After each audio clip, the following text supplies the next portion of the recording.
Hi, everyone. Welcome to the GDPR Guy. Today, I'm excited to be joined by Kabir Barday, the founder and CEO of OneTrust. Kabir, welcome to the show. Thanks, Carl. So before we start, I should probably just set the scene about who OneTrust is. Basically, if you work in privacy, you've probably used OneTrust probably on a daily basis. And for everyone else, you've definitely clicked on your fair share of OneTrust provided cookie banners.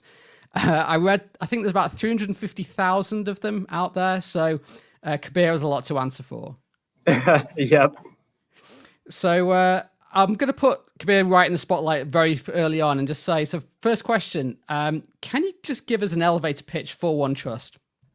Yeah, absolutely.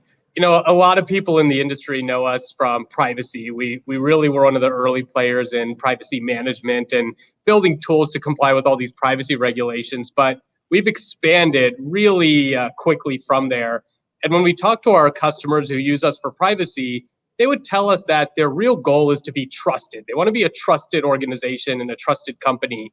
And so when we really looked into what all goes into being a trusted company, we found that there's an entirely new category of software that needed to be developed for an organization. And we call that the trust fabric of an organization. And how do we bring together privacy, security, GRC, ethics and compliance, ESG into these single operational workflows for an organization? So when they need to do an evaluation on new projects, new apps, new marketing campaigns, they're not having this death by a thousand cuts problem of having to do ethics by design, security by design, privacy by design, 4 questionnaires here, third-party evaluation there.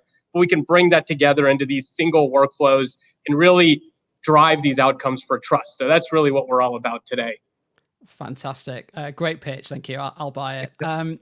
So let's think about December. So December, you had quite a great Christmas really last year because was it 21st December you announced your latest funding round of the small sum of $300 million, creating a valuation of $5.1 billion for OneTrust. And am I right that OneTrust isn't really even 5 years old? So that's right. Yeah, that's kind of incredible growth really for any kind of company out there, especially in B2B world, especially in a pandemic. So just give us a bit of a backstory about how you've actually achieved that. Yeah, and just for some commentary on it, what was really exciting about that funding round, well, we had money from our Series A, all of our Series B, all available. So we've been very frugal actually, and now we have over a decade of runway that we're very secure in.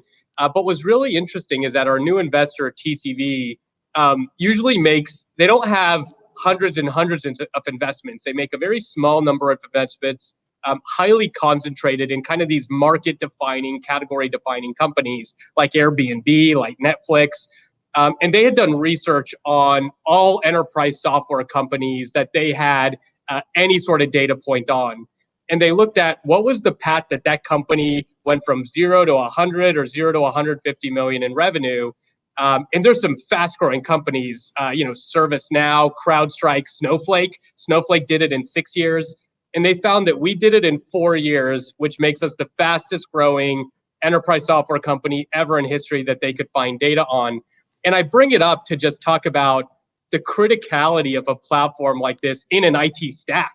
I mean, you have Salesforce as a ubiquitous platform for customers, ServiceNow for IT, Atlassian for R&D. And this entire new category has become so important. So a big part of it, Carl, has really been the market supports it. And these trends have become so important, starting with privacy. I mean, privacy and GDPR and CCPA turned a legal policy issue, even though there should have been more done other than just a privacy policy, even on the Data Protection Act and the previous directive. But the reality was people were just creating policies, and it turned it into an operational infrastructure issue overnight. Deleting data out of a database is a hard thing to do. In an SAP database, you would corrupt the entire database if you did that. And so it created this technology problem that drove an entirely new market. And that's really what was so exciting. And from a OneTrust perspective, we had the advantage of really being able to bring together a really deep technology expertise where I was able to recruit a team that just knows how to build SaaS technology at scale in flagship technology companies, but also the regulatory context on how do you do it in a way that actually meets the customer's requirements. And just as an example, I remember talking to another company in the privacy space before I started, and I asked their CEO, are you building PIA technology? And they said, well, you can't build PIA technology because everyone wants to do PIAs differently. And that was the difference in the market. You had a market with so much legal and academic knowledge, but without the knowledge of how to build configurable software that scales. Or you had a lot of software people that just didn't get the nuance of the regulation. And, I went to IAPP camp, got every single one of their certifications, got my fellow of information privacy. I always tell Trevor he needs to give me Trevor, IAPP CEO, he needs to give me the Grand Slam trophy for attending every single IAPP conference globally in a year. So we really immersed ourselves to become experts in this space. And Carl, I don't know if you know this or not, in the employment contract of every single employee in OneTrust that's customer facing, mandatory to get 2 IAPP certificates during their certain time period, or they lose their jobs flat out. Because we really believe you can't solve or be a partner to a customer. You can be a salesperson, but you can't be a partner to a customer unless you can have that common language and playing field. And look, we're not experts by no means. I don't know that anyone, you're definitely an expert, but we just want to have a common playing field, a common language we can partner with customers on. So those were some of the special ingredients we had in the early days that let us really take off on a trajectory when there are a lot of people trying to solve this problem. Your kind of partnership and relationship with the IAPP and even acquisition of their training platform recently is, I think it creates a lot of credibility for anyone, because as a kind of an outsider, like someone that consumes OneTrust products and other products on a daily basis, it almost feels like you're on par with the IAPP or even competing in some sense because of the amount of product and thought material and collateral that you're putting out there and training you're putting out there on a daily basis. Yeah, I mean, we do have a great relationship with the IAPP, but what I would say is it's no different than we only do things that are available to everyone. And so anyone in the market can sign up and take IAPP exams. Why don't they? And so we do, and we pay it's expensive, but we know that's an investment that we need to make. Anyone can go sign up for an IAPP trade show. We just know that it's important to have a bigger booth. Anyone can, go to IAPP and say, hey, let's, do this webinar together. And so, we haven't necessarily done anything that's outside of the menu. We just take full advantage of it. And we try to be creative in proposing new ideas, and it's available to everyone. And so, a big part for us was really establishing the partnership where we can go to them with ideas and see if we can make it happen. Anybody can go to them with new ideas. And so, yeah, it's been a great relationship. But, they partner with hundreds of technology companies and certainly are very independent there. Absolutely. My impression just talking to you now, the audience will probably get it as well, but also from my experience is that you kind of come over as extremely business minded, very strategic. You're not the kind of typical tech CEO that really is just a hacker that is great at building code, but has got no idea how to create a revenue stream.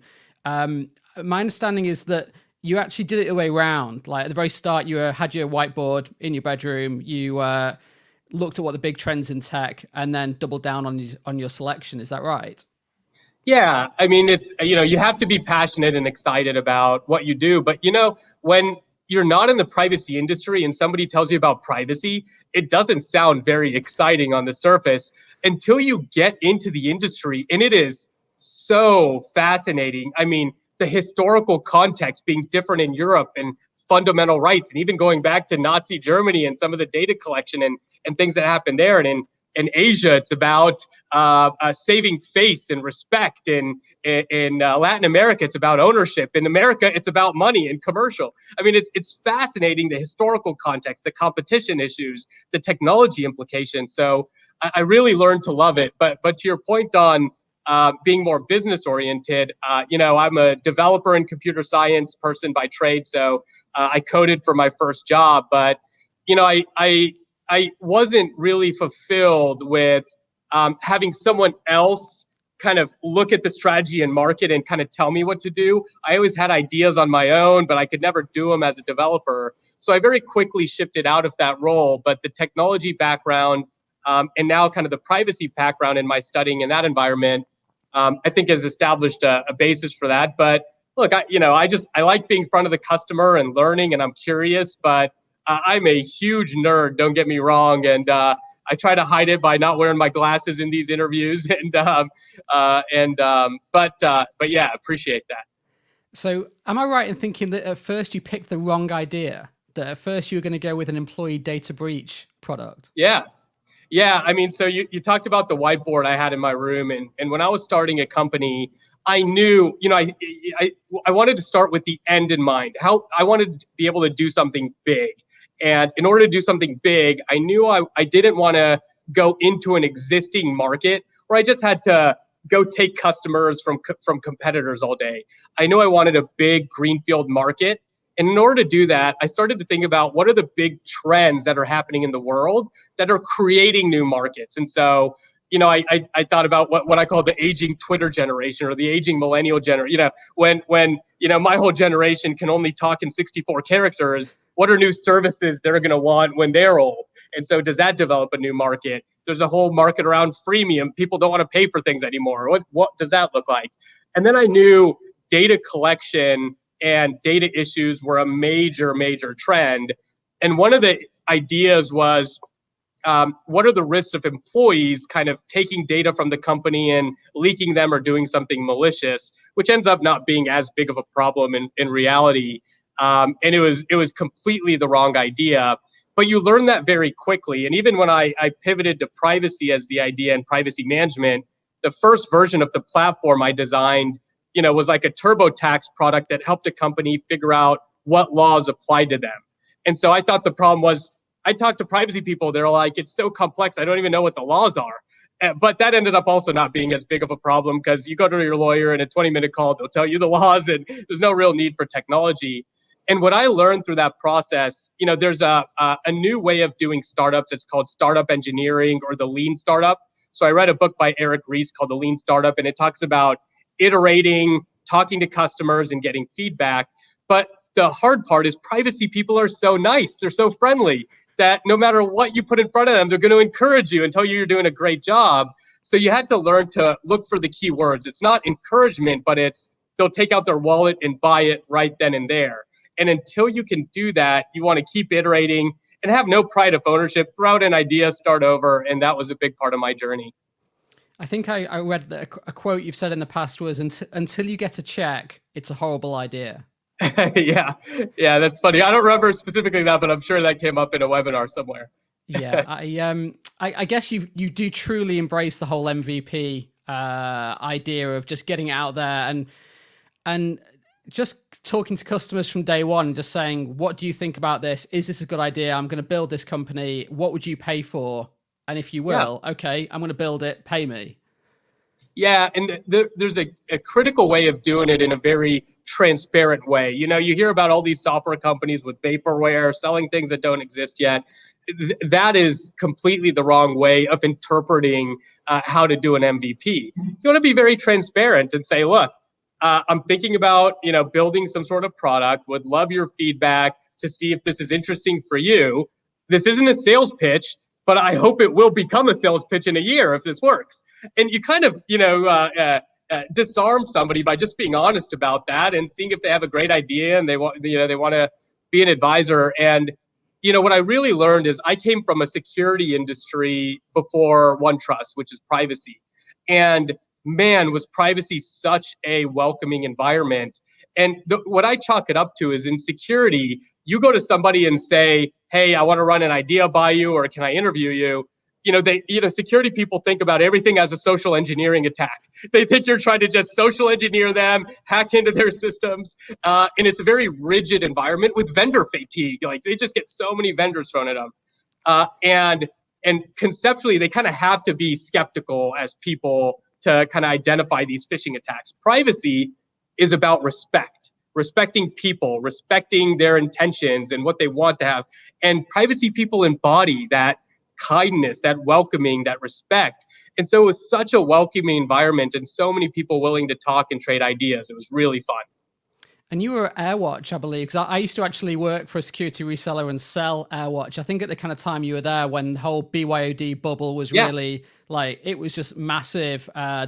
You guys were probably fighting against Mobile Iron on a daily basis. There was every vendor from Checkpoint to everyone else was trying to do it.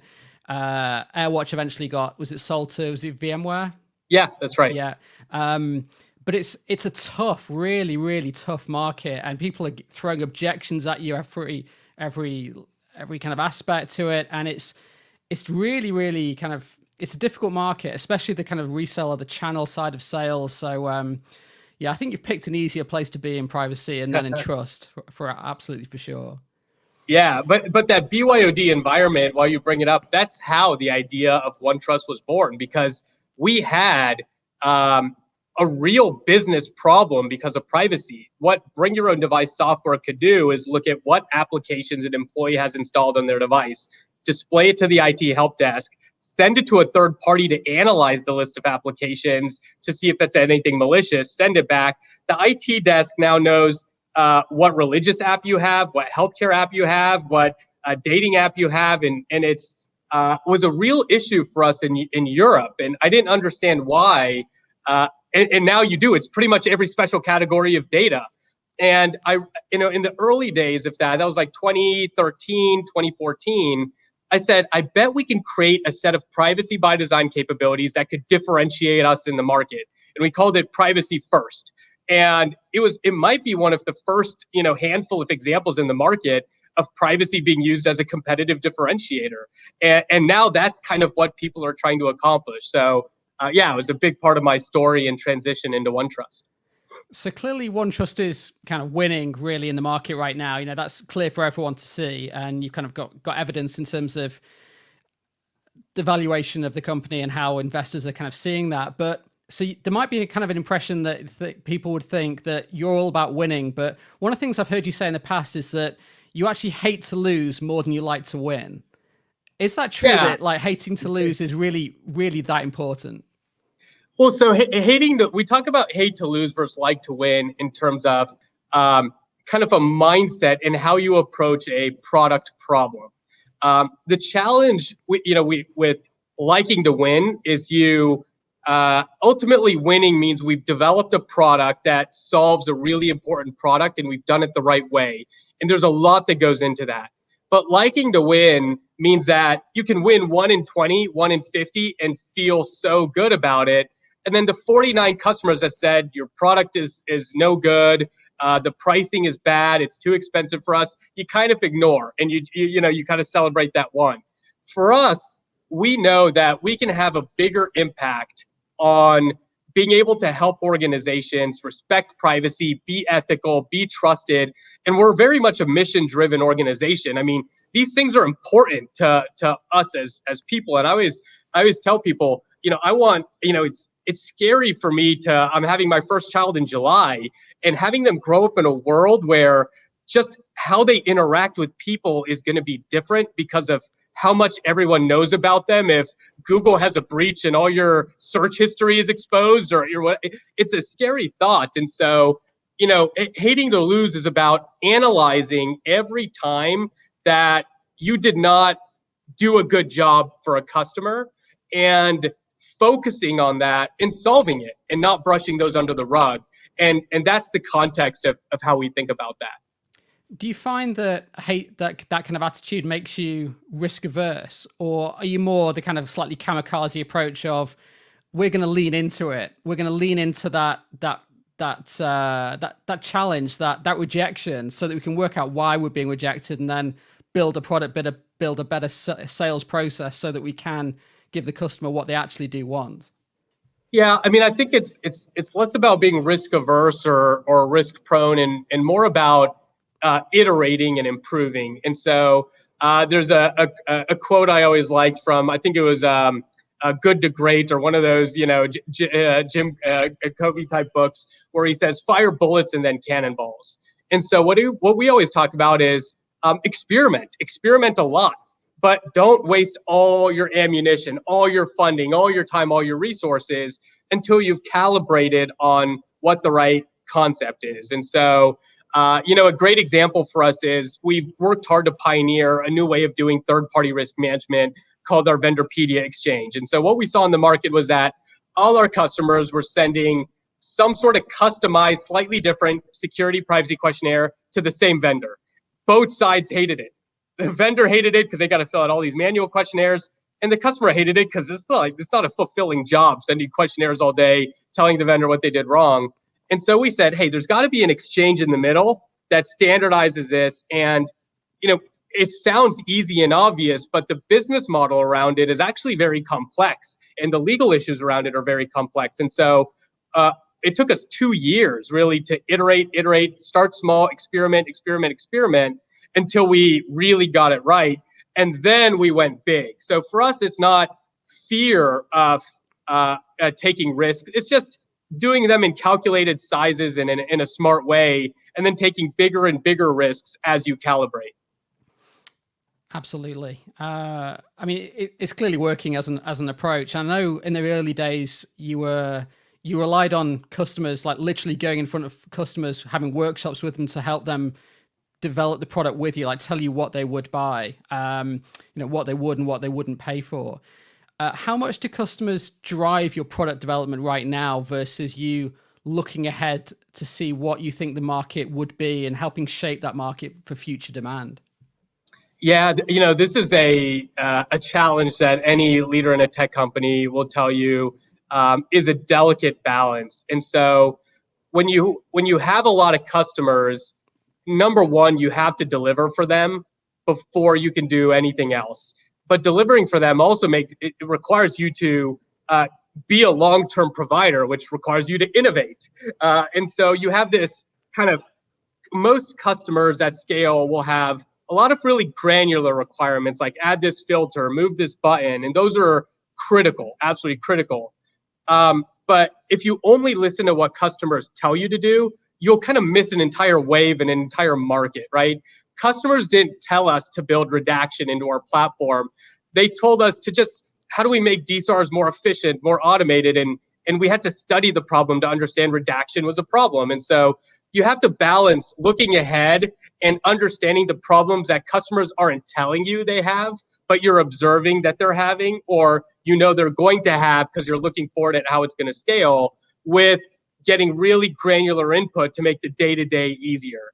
And so both of those are important, and we have customer advisory boards, we have upvoting and downvoting, we meet with industry analysts, we do customer roundtables, we kind of start fresh and look at just white space diagrams in terms of, what are real problems that are emerging in the industry. So, it's a real complex kind of prioritization challenge. But, number one out of everything is, how do we deliver for our customers every single day? Yep, completely makes sense. And we've got a question here from James Gannon that says, building on that, how do you strategize on product management, given how broad the potential ideas are? And how do you narrow down and focus on product areas?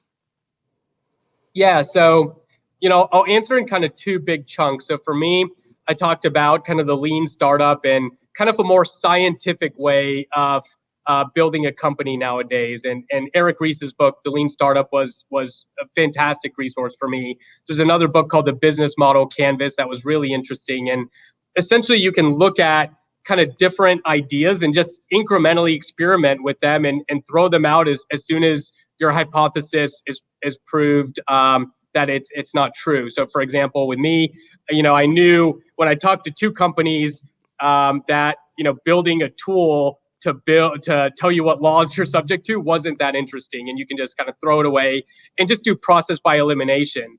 But then when you kind of are focused a little bit on a certain area and you want to build a product, for me, the problem was I figured out that the market needed a privacy platform, and that privacy platform needed PIAs, data mapping, training, incident, third party.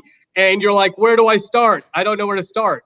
And again, that's where it comes down to figuring out who's going to write the check for what, and what are they going to do first. And for me, I was sitting in an IAPP event, And I sat in an IAPP event, and Scott Taylor, who was at HP at the time, now at Merck, and the Marriott CPO at the time, Kathy Memza, who's now I think at Hilton, they had done a session on how they built a PIA tool. And the audience afterwards raised their hand and said, how do I buy it? And they said, you got to build it yourself.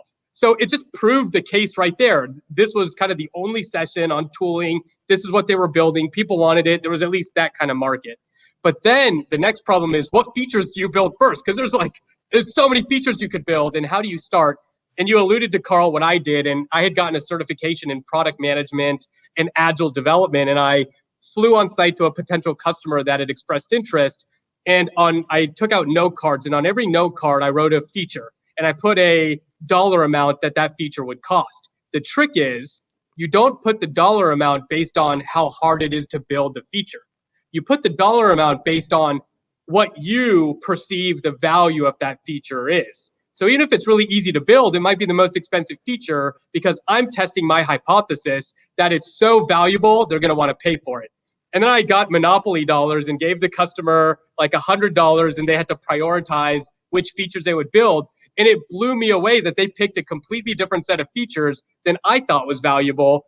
And that's how I prioritized it. So, I know I went into a little bit of detail on this, but I always like to kind of demystify the process of building a product and company for people, because it seems so hard on the outside, but there's a very scientific incremental process you can follow to do these things.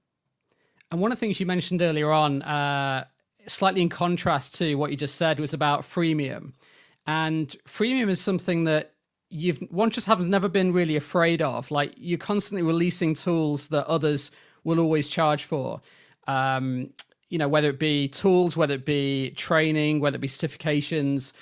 And I mean, the training side of it is really interesting because the amount of collateral you guys are putting out, you don't see from any other vendor apart from the tech giants. You just don't see it. You don't see that level of investment. And the tools are production ready, kind of enterprise ready tools that some of them are just free. Has that strategy been key to the growth of OneTrust? Yeah, it has been, and this was a really tough decision for me early on, because when you do something for free, there's a perception that it's not valuable. And then when you charge for it, it's a barrier to getting adoption. And so also when you do it for free, it's hard to incentivize your sales team to actually go introduce it to a customer. So it's always a challenge. And so what I started to realize, in the decision point for me, was that the privacy market is a bit strange in that budgets and maturity of these companies do not follow any sort of pattern that at least I could tell. You had major Fortune 100 companies with a part-time privacy person with no budget, and then you had mid-sized companies with an army of privacy people. And this has changed a little bit as the market has matured, but this was at least for the first 2-3 years of the market. And we always said, look, we never want budget to stop us from being able to work with a good company, because we believe in the trend of the market, and we know budgets and teams and things are going to be there, and we're patient to watch it develop. And I also had support from my investors. That's key. Your investors have to be supportive of being patient to wait for the revenue to grow and doing things for free and experimenting and believing in the model that you can always find ways of building more enterprise capabilities that you can charge for in the future.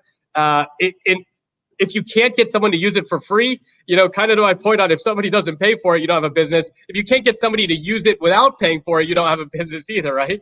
And so it was a good proof point for us, and a strategy that I think has been very well received by the market. And, again, part of building a company isn't always, the product and the price and everything, right? It's also, is your brand and the way you're serving the market, is it being served in the right way? Are you building a community? Are you building the knowledge? Are you giving back in the right ways and not just taking? And we really believe that this is a two-way street. I mean, we get so much from our customers. And we also knew the more customers you get using free tools, you get more feedback, you can build a better product, you can get more paid customers from that. So there were so many reasons that took us down that path. Yeah, it certainly feels like, looking around at my peers in the industry, companies that are using OneTrust, that people feel they are choosing to invest in OneTrust personally Like saying my strategy for working with this kind of solution is Vendorpedia, or it's going to be using this tool from OneTrust. It's going to be, that is the OneTrust way of doing it, and that is my kind of standard operating model. And I guess you're supporting that with certifications, so that, I'm not going to use the word indoctrinate, but you're helping people build an operational practice around kind of privacy with OneTrust tools. Yeah, and I think what I've learned to appreciate in the market, and I learned this back at AirWatch, is that in a new market where this is the first time privacy people are really buying tools and having budget for that, that is a responsibility above everything else, because somebody's career is dependent on making the right choice. And one of the signs that you're doing well in the market is you see your customers getting promoted, and you see them getting better jobs and more senior jobs, because we invested together. And certainly it's people, process, and tools is the least important part of it, but it is one small part of it. And so if we can deliver for our customers and make them successful, that's a great career rewarding opportunity for them. If we fail, then that impacts someone's livelihood. And once you realize that, that is a pressure that weighs on you heavily. And so that's why the whole ecosystem of around training and certifications, being responsive to customer ideas, all those things is part of the solution you're delivering as a technology company. It's not just a product and a login to a SaaS URL. There's an entire ecosystem that comes with that. I'll have to admit, actually, that before this call, I did reach out to some of my friends and say, give me some questions to ask. And one of them was, how do they do all that customer service? Like, they don't get that from other vendors. It's just, as you say, a SaaS product. You get it, you get a support login, and that's it. Whereas it's like a whole ecosystem of people constantly trying to help you use the product better. Like, how do you do that? How do you have that culture? How do you have that many people helping people? We always talk about 4 things culturally that drives our company. The first is always about our people. It has to be. We have to have people that are in it, that want to be there, because that translates into them helping customers. So it's called one team is our goal. We got to get the right people in the boat.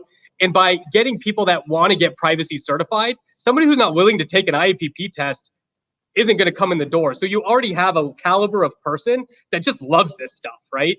The second is we talk about hate to lose, like we talked about, but the third is bear hug. Like, we have to bear hug our customers and make everyone feel good that this was the right investment.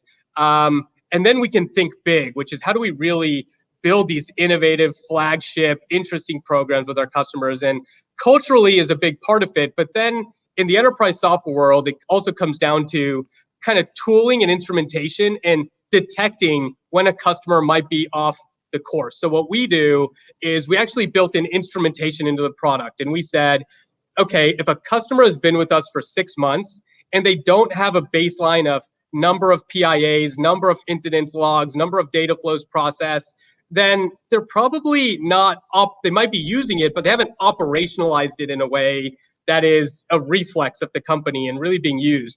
And so we can proactively reach out and think about those things. We also have consistently done new releases on our product every 3 weeks for 4 years. So you can imagine somebody that started with you 2 years ago and got trained on it, there's now all these new features and capabilities that are great, but they don't necessarily know how to turn them on. So they might be stuck with some limitation from 2 years ago and getting frustrated on it. So we also built instrumentation on that. So, for example, custom email URLs is a great example of that. So if our tool sends email alerts. If you send those from the OneTrust.com email, a lot of those go to spam because that's, or it can be perceived as a phishing email because it's, your email coming from a OneTrust domain.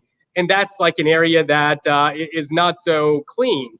But we have a feature that lets you hook up your own email server, and it's super easy to use. So we can detect who's not using that feature and then proactively reach out and suggest it to them.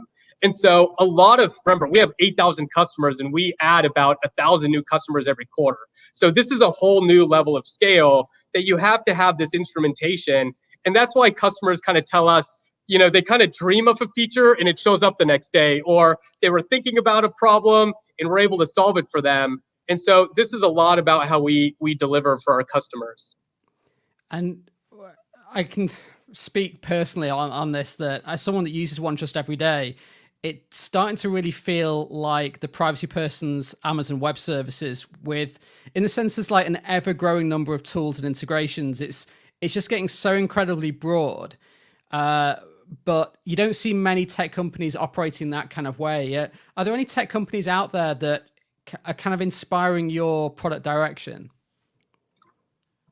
Absolutely. I mean, there are a lot of amazing tech companies out there. We look to Salesforce a lot at how they built their model. I mean, they have an entire training ecosystem, developer ecosystem, customer community. But when you look at it, they're a very similar story to us, where they found kind of some opportunity to disrupt the market. And for them, it was the CRM. For us, that was privacy. But then they realized once a customer starts using a CRM and they put all their customer data in it, it's so easy and so much more efficient for them to also run their customer service on it, because you can have the context of who are your customers, what did they buy, in your support tool. Well, then at the same time, let's use our partner tool on it, our marketing. It's such a natural extension. Each of these products serves a different person's need in the organization. It comes together in a platform, and they built this massive community around it. And we see this market of trust evolving in the same way. Think about the privacy platform. In privacy, you're entering every contract, every vendor, every IT application and system, every data flow. And then in your privacy by design, you know where every new marketing campaign, I mean, you know everything. And I always tell our customers, there is so much valuable data that you enter into a privacy platform that you are the most valuable person in the company, and you know more about what's happening than the CEO does. It's just a matter of how do you use that information to go beyond compliance and to help the business make strategic decisions about entering new markets, about negotiating with partners. And that data can be reused as part of a GRC program, because in GRC, you need all your IT systems listed. You can reuse that for an ethics and compliance program. You can reuse that for so many different things. And that's very similar to the Salesforce story. So let's talk about that transition from kind of privacy to kind of a trust platform. And I imagine platform is probably the word that you're going to be using a lot more in the future in that kind of Salesforce kind of fashion. But OneTrust are not shy of acquisitions and releasing new modules and features. So let's talk about some of the new ones that have come out. The most recent one is ESG. So let's start with that one. What's that? Oh, so ESG is all around environmental social governance. And this is something that when I do privacy and chief privacy officer roundtables, ESG comes up in almost every single one of those today. And, you know, the concept of ESG is very broad. And if you look at the World Economic Forum, they have a stakeholder capitalist group, and they just at Davos released a framework for ESG. And if you look at it, it's kind of this overarching framework of how to be trusted. And it includes privacy, includes security, environmental, diversity, sustainability. I mean, it goes on and on. And it starts to codify all these things that are so fragmented into a way to report to a board and report on financial metrics to investors. And so it's getting a lot of, I would say, framework level attention. At a more specific and detailed level, the E part of that, the environmental part of that, is critical from a financial institution perspective driving that change. You had BlackRock, the biggest asset management company in the world, their CEO in their annual statement talked about climate risk is investment risk, and they're going to de-emphasize holding companies that don't have a net zero carbon program. On the S part, you have all the things that are the social unrest, the Me Too movement, diversity issues, all these things that are so timely and important, and companies are grappling with what's the framework to manage and report? Just like Carl, privacy, you know, when you started in privacy, there was no real framework. It was like about how do we take something that's a feeling and a concept and something we know we need to do for good reasons and build a program around it. That's kind of where that industry is today, but it's a critical part of being trusted. Excellent. Next one, redacted.ai. Give me a quick overview of that one. Redacted comes from DSAR, primary employee DSARs. I mean, we've heard of law firms charging 6 figures plus to print out emails, take a Sharpie to them. And so redaction is hard because it's a data discovery problem first. You got to find the words that are personal, and then it's a redaction technology problem. So that's, employee DSARs picking up is what's driving that. Great. And one that I wanted to mention as well is about questionnaire response automation. Now, anyone that works in the B2B space, like I do quite a bit, knows that you're going to get a lot of questionnaires about security, about privacy, about how your product works and things. And filling those in is an absolute nightmare on a daily basis. There's been some great innovative vendors come up like Lupio and RFPIO and many others, where you're spending 15 grand a year on those. But am I right that yours is free? Yeah, we have a free version and a paid version, and it depends, I think, how many questionnaires you want to auto respond to. But we set those thresholds pretty high so people can use them. And the key there is when we looked at the market, the Lupios and the RFPIOs were designed to help companies with RFPs, not for security questionnaires. And so their accuracy rate is extremely low in filling out security questionnaires. So we said, look, we got to be specific to this industry because these tools are built on NLP and machine learning, but the way security questionnaires are structured, the wording of those, it's hard to make those accurate unless you've designed a tool specifically for it. And so that's why we released that tool. And when you test us side by side on a security questionnaire, it's like way more accurate than anything else in the market. So that's been very exciting. Amazing. And we've just had a question come in from James again, asking about any plans to ever go into industry-specific domains. Healthcare has some interesting challenges, for example. We're not going to ask you to give away anything confidential, but just general direction, is that an area that is being looked into? Yeah, I mean, absolutely. And James is spot on. And we have openings on our team, James, to help us build out our healthcare industry as well. So if you do have knowledge, we're happy to use it. But, look, there are all sorts of industries. I mean, finance, government, healthcare, retail, media, technology, publishers. And so that is a big part of our strategy, yes. Fantastic. Okay, is OneTrust getting too big? Is the portfolio getting too wide? Yeah, and so the key question is always kind of how do you make sense of this entire portfolio? And for us, look, our DNA and core is always privacy. And the way we look at our growth and the breadth of offerings we have now is we can't find a way that you can really deliver a great solution for a privacy person unless you can deliver this in a platform. Because remember, the privacy person's tool needs to live within the broader ecosystem in the organization. And if you deliver a tool that just does a point solution of privacy, you're kind of forcing the privacy person to go against the grain of all the other platforms that company has invested in and kind of do their rogue thing and re-enter data into a new platform. And so we see it as an existential issue in the market. If we don't go broad, then we can't actually go deep into serving that privacy professional. So we think it's critical to that success.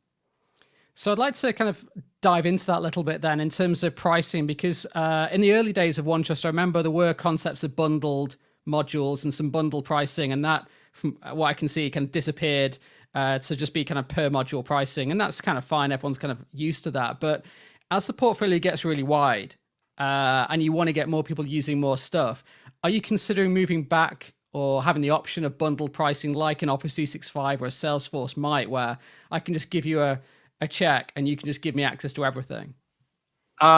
Yes, and yes in a big way. And man, did you just read exactly the conversations we're having at OneTrust. And it's complex. We haven't always gotten it right. We tried to roll out like a GDPR bundle, CCPA Lite bundle, but the challenge becomes every company wants to customize those bundles a little bit. And so, how do we package those in the right ways, make it cost effective? This is something you should expect to see from us in the very near future. And I guess just to be fair to you on that one, when I have spoken to some of your sales colleagues and I've tried to build a bundle, they've been able to do something creative for me. So yeah, creative salespeople is one of the ways you could certainly describe OneTrust from my experience. I just wanted to ask you a little bit about you personally. So we talked about OneTrust being a bit of a rocket ship, and the last 5 years has been kind of incredible for you, but that must be quite a killer when you're on that rocket ship every day. How do you personally disconnect? Can you disconnect, or do you just say, I'll disconnect when I die? What's the plan for you? How do you chill out?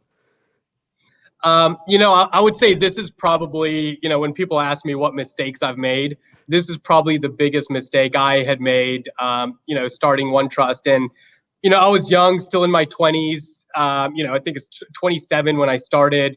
And I was flying 400,000 miles a year, doing day trips flying 40 hours to Sydney just for a 3-hour meeting. And, man, do you get unhealthy doing that.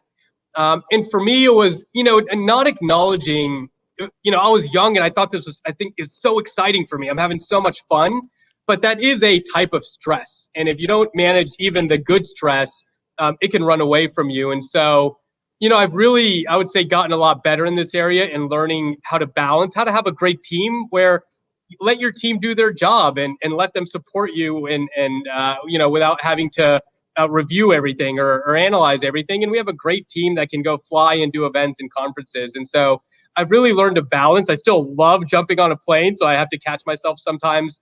But look, diet, exercise, personal relationships.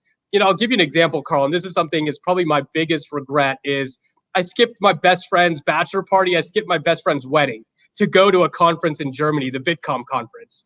And man, like those are things that like haunt me. And, I made a promise to myself that I wouldn't let those things happen again. So it's a real challenge. And I think this is something a lot of CEOs don't talk about, especially first-time founders and CEOs, where there's so much pressure on you to deliver. And especially since you have to earn the credibility the first time around. And man, I could go on and on the lessons I've learned, but I have learned so much balance. I've built such great relationships with my friends and family. I have my first child on my way. I exercise 6 days a week now. I meditate. So I've completely transformed how I manage that. Excellent. Are you one of those CEOs that gets up at 2 a.m. every day for 4 hours in the gym and 3 hours of meditation? Is that you? Are you a thought leader? I have a very disciplined schedule every day. You always read these, clickbait articles that's like Jeff Bezos wakes up at 4 and it's like, look, I maybe that he did that a couple days. I don't know that you could do that every single day, but certainly in a global international business, you find yourself getting text messages and calls. We got an office in Australia, in Brazil, and everywhere now. And so you do have to be really creative and flexible with your working hours for sure. It's really interesting to see you're kind of full of vigor and life and optimism because you've not had a child yet. And so, as soon as that your lovely child arrives, we'll probably have a chat again in about a year, and you'll be about 30 pounds heavier, be on your second heart attack, and you'll be like, "My God, I thought I had stress handled," and yeah, I've got no doubt I'm in for some surprises. Yeah, you will be for sure. We've got a few questions that came in outside from the audience. I won't give you too many because there's a lot, but one question came up about how you're going to try and make it easier for both small and large organizations to get moving quickly with the product, like deployment time. I know historically it's often been done with consultants or just free consultancy from OneTrust, but are you looking to put more systematic wizards and processes into the product so that a novice can just turn it on and get going with it? Yeah, it's a great, thoughtful question, and these things are always a journey in the maturity in the market, and a core part of our strategy is serving the mid-market and SMB, and there are lots of challenges in how you have a single platform that serves all of those markets. So the first is always pricing.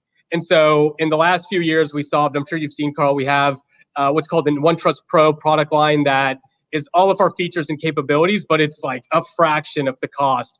And we do that if you're less than 2,000 employees, it's very low. If you're less than 500 employees, it's crazy low. And then we have free. So we solve the pricing of it first. Then what you pointed to is the implementation is sometimes cost prohibitive. So we said, look, we'll implement it for free. Don't worry. But the third part of that is how do you make it so you don't need an implementation at all? Now, the challenge here is a lot of time in the mid-market and SMB, even if you make the product self-service, which we've done with some of our products, you can have wizards and all these things built in, but a lot of times the maturity in the industry is just not there. Typically at the smaller companies, it's newer privacy people put into the role, haven't done it necessarily before. And so they'll kind of struggle even doing it on their own, even if it's easy to use. So we have to be really thoughtful, because when customers sometimes ask for it to be self-service, but that's not really what they want. Now, longer term, things like the cookie tool has to be automated and self-service, things like a lot of these different technologies.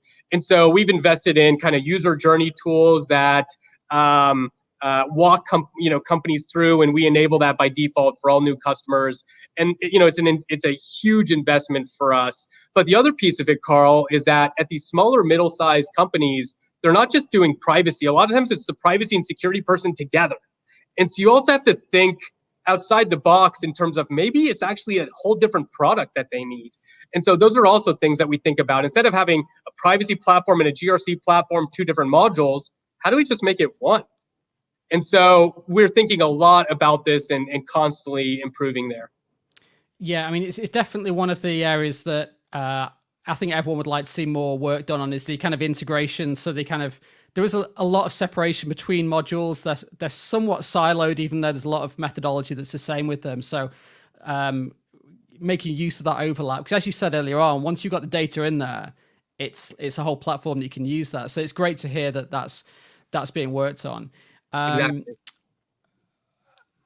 One of the other questions we've got here. So how are OneTrust going to make deployment? How are OneTrust addressing emerging technologies like AI? So bias in AI is a great example. An evolution in the ad tech space. I know GPC is something that's been looked at, but you've got like Google working with Flocks and the death of third-party cookies. So, how do you kind of stay on top of that, and what's kind of coming that's like really on that emerging tech space? Yeah, so we break up teams into different centers of excellence that kind of monitor the market, or part of these groups. So we're on the IAB advisory boards, and we have a very close relationship with Google. We were, I think, one of the first, if not the first, to adopt the GPC new technology. So we're the first ever to do the IAB TCF, which I know is a controversial framework, but we have to support the industry continuing to iterate and move forward. Now, it's a lot to keep up with, but we have the size and scale to do that. And we typically adopt and support these things early. Two very different types of problems, though.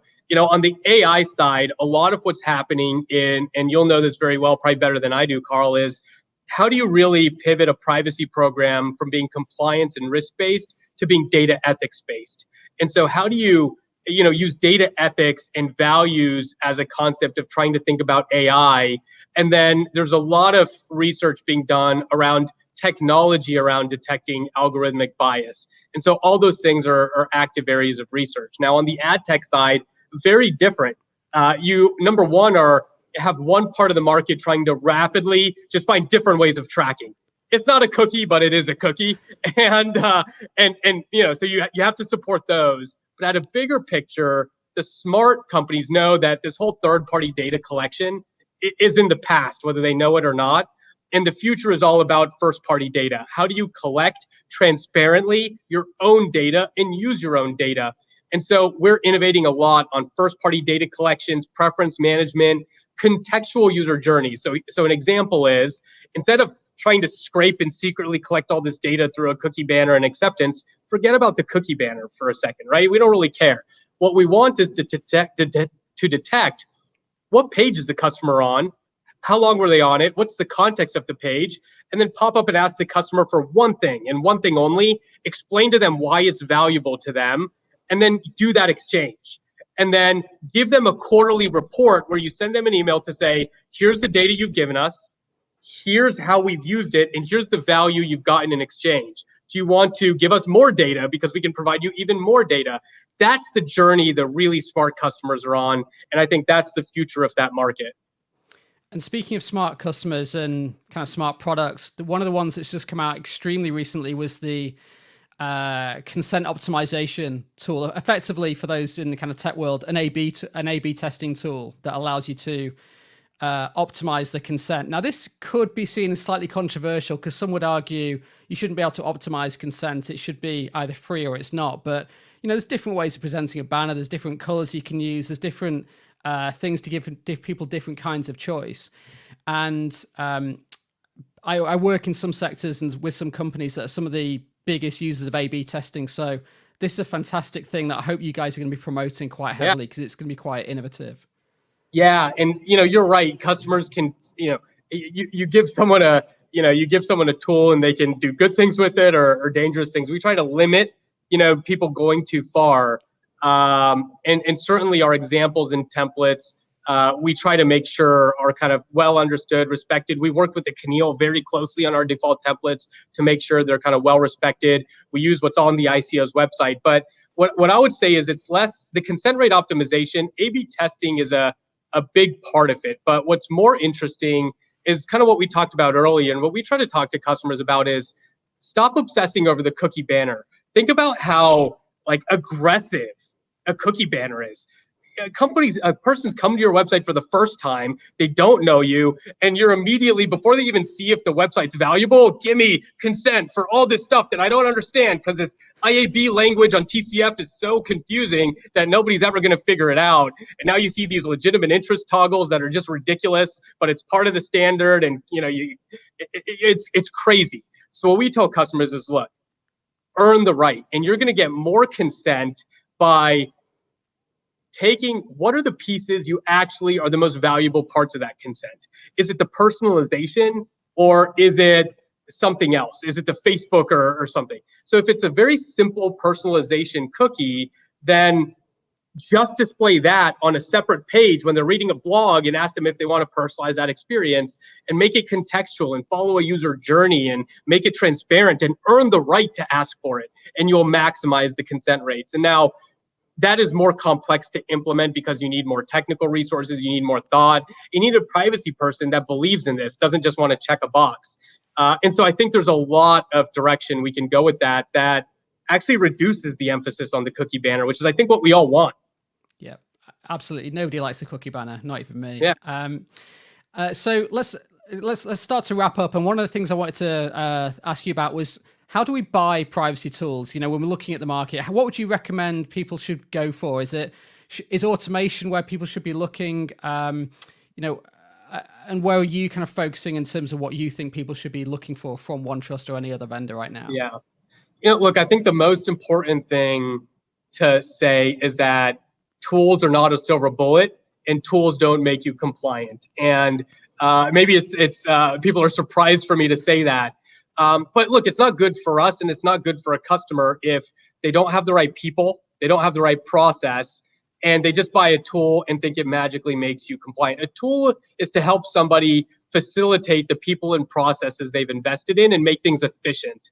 And so a company shouldn't jump to a tool. Hire the right people, build the right processes, and do things manually. Until you've done things manually, you don't understand what it's going to take to automate it.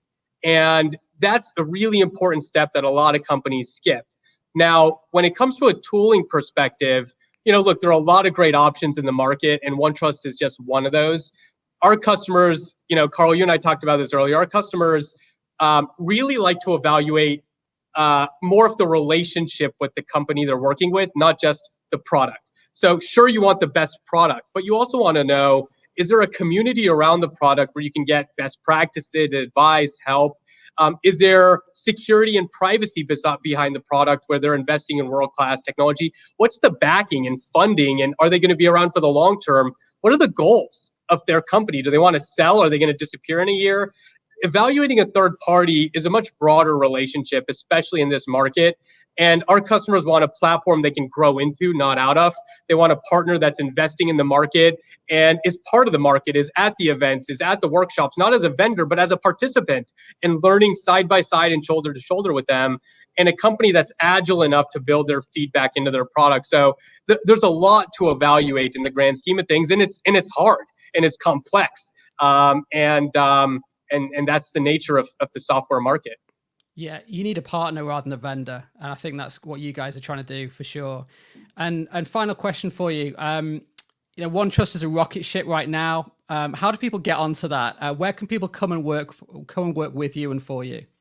Yeah, we are hiring a lot, and so we have a job site. Thanks for letting me do a shout out for that, Carl. But on our website, you can go to our career site, and we have a number of openings available internationally all over the world. And we're starting to get more remote we're starting to get used to the idea of remote people, even not in one of our headquarters as well. So yeah, I'd encourage anyone to apply online.